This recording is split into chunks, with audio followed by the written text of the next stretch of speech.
Here's a bold statement. The Ruf Tribute is a modern marvel that defies time, blending the soul of a vintage Porsche 911 with cutting-edge engineering. But here's where it gets controversial. Is it a worthy successor to the iconic cars that made Ruf legendary, or just a nostalgic nod to the past? Let's dive in. The Ruf Tribute is a paradox. At first glance it looks, sounds, and drives like an 80s Porsche 911 Turbo, but it's not. Instead, it's a brand new creation, powered by an air-cooled, twin-turbocharged flat-six engine. A feat that's nearly impossible in today's emissions-conscious world. This isn't just a car, it's a statement. And this is the part most people miss. It's not a restomod. It's a completely new platform, closer to a modern supercar than a classic sports car.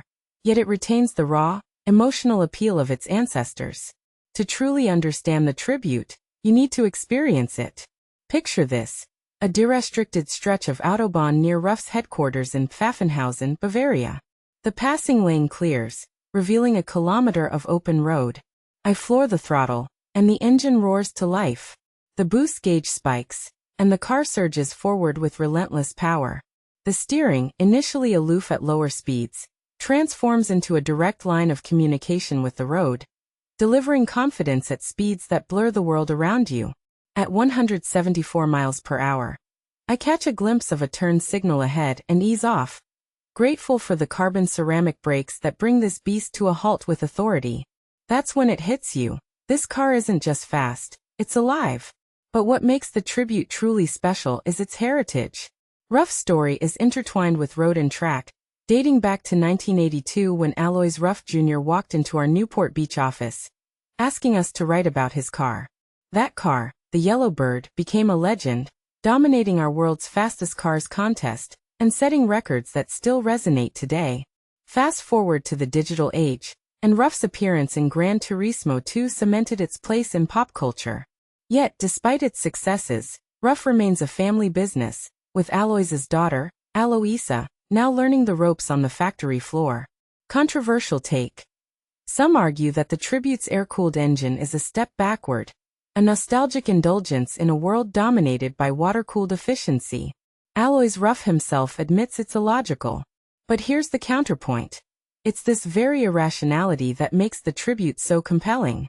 In a world of homogenized performance cars, the Tribute dares to be different.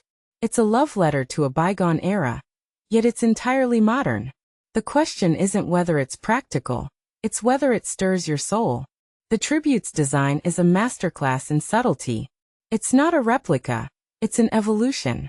Designer Freeman Thomas deliberately avoided creating a clone, instead crafting a car that feels like it could have naturally progressed from the 911 bloodline.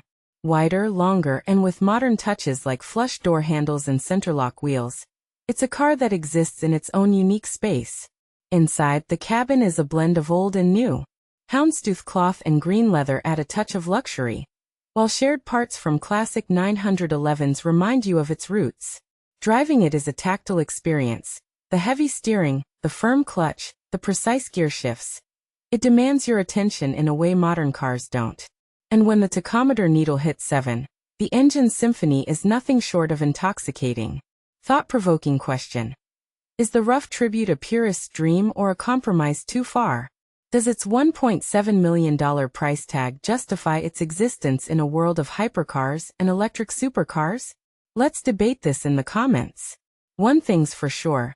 The Ruf Tribute isn't just a car, it's a statement. It's a reminder of what happens when passion meets engineering, when nostalgia is tempered by innovation. Whether you see it as a masterpiece or a folly, it's impossible to ignore. And that, perhaps, is its greatest achievement.